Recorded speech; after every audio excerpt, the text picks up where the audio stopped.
আসসালামু আলাইকুম। সবাই কেমন আছেন? দীর্ঘ অনেক দিন পরে কাজে আসলাম। এখানে আসার পরে দেখি আপনার পুরানো একটি টয়লেট, ঠিক আছে? তো আমাকে টয়লেটে কাশি লাগানোর জন্য আনছিল।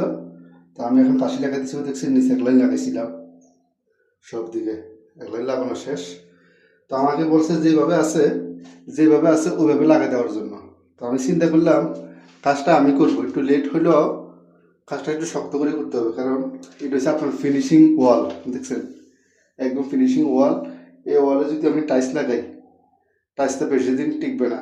তার কারণে আমি কি করছি, আপনার মাতুল দিয়ে মানে টুকি দিছি, মানে জিনিসটা একটু উপরে দিয়েছিলাম, টাইলসটা একটু ভালো করে মানে শক্ত হয়, মজবুত হয়। তার কারণে আমি একটু টুকি দিছি মাতুল দিয়ে, দেখছেন?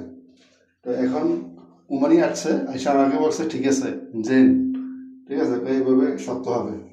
আগে যেভাবে বলছিল আমার এটার ভিতরে লাগানোর কথা বলছিল, ওটার উপরে শক্ত হবে না, ঠিক আছে?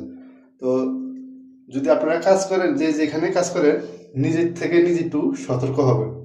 কারণ অন্য অন্য লোকেরা বলবে, যার কাজে বলবে যেভাবে আছে এভাবে করে দাও, ফোরম্যানে বলবে বা উমানি বলবে, যার কাজে আসেন তারা তাড়াহুড়া করি শেষ করে দেওয়ার জন্য বলবে, কিন্তু না, যার কাজে যে কাজটা করবেন সেই যেন কাজটা একটু তার মনের খেয়াল দিয়ে করেন, কাজটা শক্ত করে যেন মজবুত হয়, সেভাবে করতে হবে।